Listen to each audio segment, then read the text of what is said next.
That's it. Good evening, ladies and gentlemen, and welcome back to the Shadow and Sun Show. Today we're going to be reviewing Targa and everything in it as far as is available. By the way, that was very inaccurate. That's right, folks. This is another Shadows of Brimstone review. We played a really nice game yesterday, thanks to the fact that we're on vacation. We didn't have to wait wasn't it today? No, it was yesterday, buddy. Oh, I don't know how time works. He spent all day playing video games today. That is actually a blatant lie. Getting ready for this video. But we had a nice game. We played our new party of low-level characters, went right into Targa, and proceeded to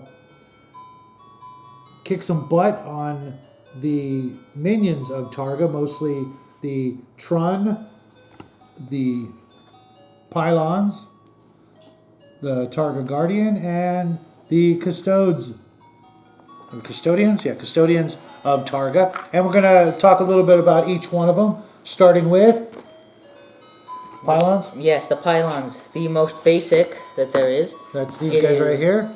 In the base thing, in the base game or whatever, the City of the Ancients. Oh god. Box set. Yes, they start as just tokens, which you can. Well, actually, do they come in the actual set? No, they don't. Okay, just making sure. They come in a box set that comes with the Custodians. These pieces right here, just these ones right here. And it's a nice little set, but it's really, really hard to get. And Nowadays? Fortunately, yeah, I was able to get it a long, long time ago. And we used a lot of Valhalla Blizzard on them to make them look, snowy. And that really is the best way. And we'll talk about snow effects later on, probably next year. But back to the Pylons. They are the most basic. I mean, in the City of the Ancients main set, there is just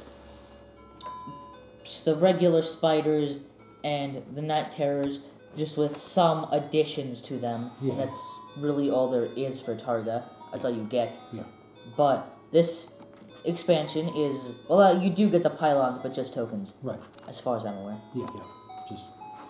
And it would have been nicer if they had given you 4 of these, and I'll go into that in just a moment. But because of their regenerative and repair ability, where they can repair these and these as part of their actions, they can help repair these things. So why would you need 4? Well, 1 for each.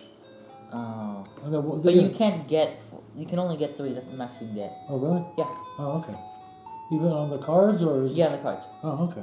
4. 3 is the max. Oh, okay. So we'll get a bonus one. But let's talk about their abilities.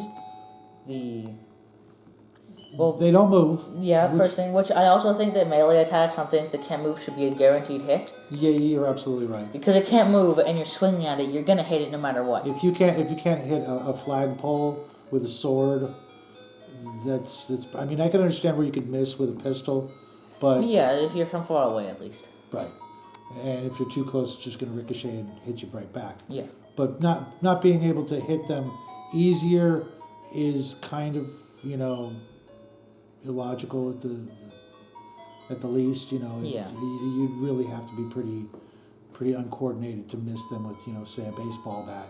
I can't even comprehend missing them. Unless you swing from Yeah. But first you wouldn't want to do that, and second, you're still gonna hit. They're not really a really devastating threat, maybe on brutal level. Which we actually have not fought at all. Yeah. Because the last time we went to Targa was with the low-level characters. And because they're made of stone, which I didn't realize. Yeah, he painted 2 of them a little metallic. Well, the 2 I painted were metallic. The 2 we painted years ago, really, were stone. Yeah. Or just regular wood. That's fine. I don't think that's going to make a huge, I think you did give them gloss, though. I think you're right. Just to make them look a little shiny. Yeah. But their other abilities and include... because they're stone, critical hit only reduce their defense to 2, which I'm not a big fan of. No. But at the same time, they only have 8 health. It's not a lot. It's pretty easy to take them out. Their laser abilities, it's pretty standard. What really makes them tough is their elite abilities, if they get any. Yeah, they're not very good. Well, they're very good, but... Yeah, their elite abilities really bumps them up a notch no matter which elite ability or abilities you get. Yeah, and because of a certain, well, he's not using the actual miniatures, he's using proxies, but because he has the Drifter, which I'm not a big fan of. Yeah, he doesn't like my Drifter character. Yeah. Or my Preacher. Preacher's okay. Because the problem with the Drifter is he has 2 guns. Those 2 guns do 5 shots a turn, which means he gets all the XP, but he doesn't do anything with it. Yeah, if you know the Drifter character, they take twice as much XP to go up a level. And while the rest of our party is 3rd level, the Drifter is still barely 2nd level. And, now that he got his 2nd pistol and the Gunslinger belt that lets him have crits and multiple attacks and blah, blah, blah, and 2 trusty pistols and an agility of 5, that's given him an insane amount of attacks. And the worst, I believe that's it for the Pylons. Okay. I shouldn't continue ranting about that. I'll follow up with the Custodians.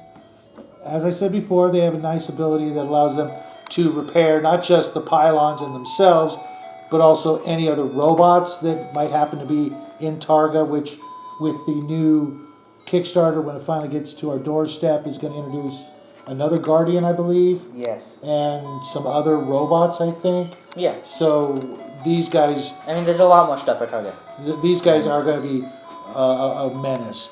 But on their own, they're not too tough. They do have, a electroshock ability that Is not very good. Yeah, it makes you want to stay away from them. And we were fortunate enough to take them out pretty quick first before they could actually start repairing anything. Their laser ability is pretty standard, and again with the elite abilities, which they will get when the Drifter's in tow, or the if you're a certain level where they actually get an elite ability, that or you're playing with the Drifter, which gives them an elite. Never mind. Yeah, elite ability automatically. Yeah, and so it's it's not the most devastating thing you're going to come across on Targa, but this set, these guys really work together well. And if you had an actual referee or dungeon master that was really going after you, that could make for a battle similar to the hive swarms or the plague rats or what have you, where you're just whittling them down and they get right back up again, type of thing. So never mind. Actually, yes. Speaking of getting right back up again, the Guardian. Yeah, that's right. The Guardian is the biggest monster you can fight in Targa. Well, yes, it is. He's a nice big... Unless you get some other special thing and put it in Targa, but you like really, a burrower maybe. But you wouldn't. You shouldn't. Yeah. You wouldn't find it. I mean, you could find it there, but you shouldn't. Right. Or maybe even the sand kraken, I suppose. But there's no sand. Yeah. I don't like that. I would not like them there. As soon as I said the word sand, I knew he was going to go into his spiel. It's a really nice model. I had a lot of fun putting it together. Little guy did a really good job painting it up. Not finished. Yeah, we need a little bit of edge highlighting and a little dry brushing of a brighter silver. But all in all, it's a fun model. As you can see, we also gave it some snow effects, made it look really nice. And we have these green rocks in our neighborhood that really kind of look and remind me of the way they paint Targa, with sort of this green stone everywhere. And sometimes it's purple. Mm-hmm. As far as I remember. It's also not a really expensive model, considering it's a double XL or just an XL? I believe it's just an XL, yeah. Oh, okay, that's right. Double XL is... And what he was talking about is we ran into one and we... And the final mission, because we didn't want to fight some Harbinger or Goliath. Right. Because we wanted to fight this again. Yeah. We killed it, and then we got... I forgot what it was. A darkness card? Yes, it was a darkness card that trying to turn off that made us have an ambush.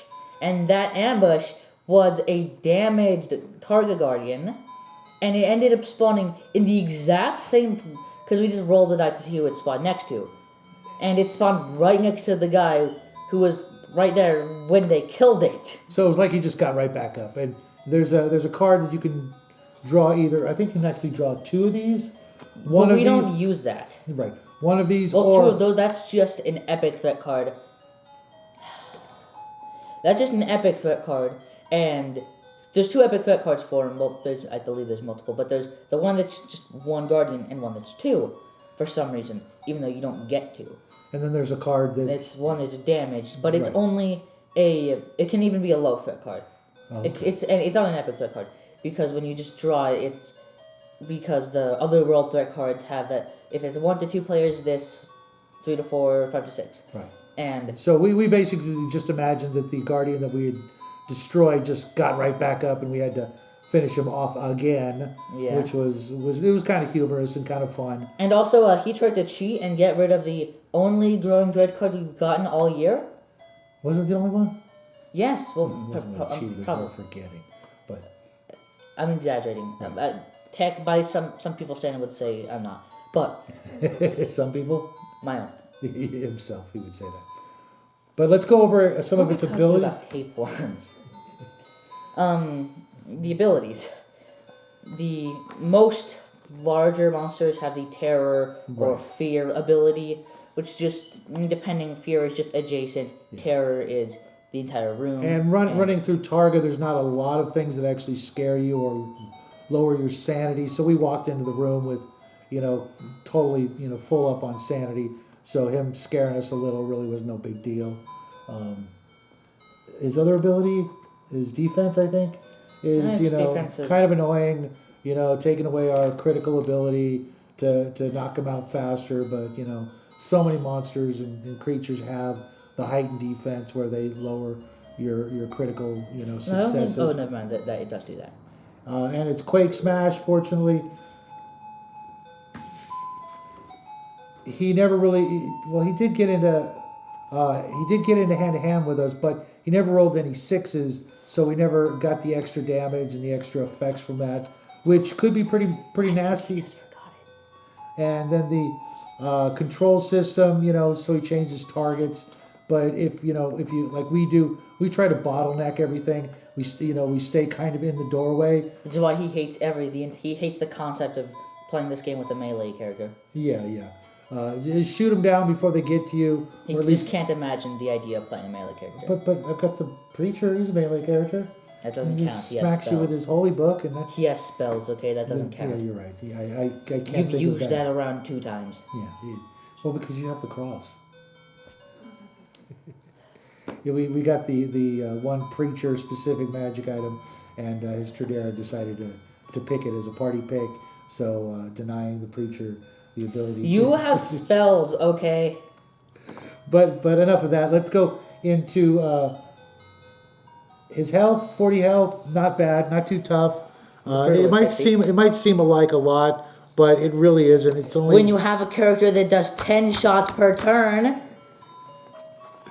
Guilty, but we've taken them out before, Once. Right, but then we used was it dynamite or the powder kegs? We used a powder keg this time. Which is a fantastic item. I don't Not know. as good as the orb, though. Oh, I know. We missed out on getting the orb as a piece of treasure, but let's get back to this guy. His overall stats, 4 melee and 4 range, it's actually not that great. It's a 50-50 chance of missing, and, they'll roll those misses on you. The defense of 4, not a 6, or not a 5 for the undead. Which Anything should be that has a 6 defense should not I think, exist. Is there a 6 or is it only a 5? Yes, there is. Oh, yeesh. But usually it's only, for example... The undead? The zombies? Oh, we'll get there. Okay. For example, the Trun. Oh, okay. Okay. It's not an issue. Yes, it is not an issue. It's their defense is Whatever your party level is. So, which if your party level, because the party level system in this game is something I have a big critique on. Not good at all. yeah. When the average party level isn't taken into account, they just go after the highest level. Which I understand. It's meant to make the game more difficult. And scary. But at the same time, If you've got a party full of 3rd level characters and 1 4th level, suddenly all the 3rd levelers are having to step up their game and, react as if they were a level higher or what have you. The Trun's defense ability gives them a defense of whatever the party level is. So once you get to a certain point, don't put them in your game, just say, we're done. because if you have a character, once you get to 8th level, there's almost no way you can kill them. Well, if it's 6, it's still a 6. If you get a critical, actually, are they immune to critical? Oh, are they? No, it's just the defense is So if you do get a critical, you're fine, but you need to be relying on those, unless Yeah. you use I think dynamite to D6. Yeah. But if you use a powder keg, which you shouldn't waste it, or an orb, which you shouldn't waste it. But if you have something else, then or something that does +1 damage. yeah. But if you're at level 8, Yeah. unless you're using a D8 +1, and you get perfect. So the point is basically. Also, by the way, 18 health. Oh, that's on. Yeah, that's not brutal, but you're only going to be getting things. When you're at level 8, it's a brutal. Yeah. 8 defense, 18 health. I mean, yes, you're max level. Yeah. So you should. You should have some things to deal But with. I would recommend retiring the Trun after you hit 3rd or 4th level, That's and okay. and just put in other monsters in your your decks that you might encounter. Just because it's just a little too much, and they're not that great a threat with 12 health at 1st, 2nd, 3rd, 4th level. It's not that difficult. You're only going to run into 3 of them again. I think there should be more Trun that you could bump into, but if they're just going to get tougher and tougher and tougher, I guess 3 is fine. But if you've got a party of 4, I mean, I guess if you have a party of 6, then there's. Yeah. If you have a party of 6, that's all drifters, and they all have 10 shots per. All drifters, and they refuse to get anywhere near each other. Yeah. I don't think that's a thing. I don't think that's possible. No, but maybe in a tournament or in a big game, where. I don't think that's allowed. Yeah, I don't think there'd be no drifters. I think because everybody would want to run the drifter, and then you'd have Anyways. a fight break out. Not the toughest thing to go after, but they're a lot of fun. They're a lot of fun to paint. They're a really nice, lizard man sort of sci-fi monster. They'd be great in the Derelict Starship too. Yes. Which we'll be playing pretty soon, I think. Wait. I hope. I'm looking forward to going back. I am, but probably not. I know the next day. Their knockback ability is okay. They're just as likely to shoot at you as opposed to rush into hand to hand. And with the samurai, almost taking out 3 by himself. Kind of. He knocked him down so that far. ability is actually pretty good. Yeah. I will have to admit, he's not entirely useless. No, once he gets into combat and has a couple of fury, stacked up, he made short work of them, and their fear ability again, it's only 1 point, I think. Yeah, 1 horror hit, And it's only if you're adjacent. And that's Yeah. what the fear ability is. Cause Yeah. So it's again, their possible elite abilities could make them, a lot more difficult. So again, try to knock them out of your rotation of monsters you use early on. Especially since you're probably going to go to Targa or the Swamps of Jargano. By the time you're 2nd, 3rd, That's 4th. probably going to be the first thing we'll do. But at the same We time, haven't this been to Jargano in forever. we went there once. Yeah. But we've used the map test a lot. Yeah, that's true. So there you have it, folks. Targa, another look at it.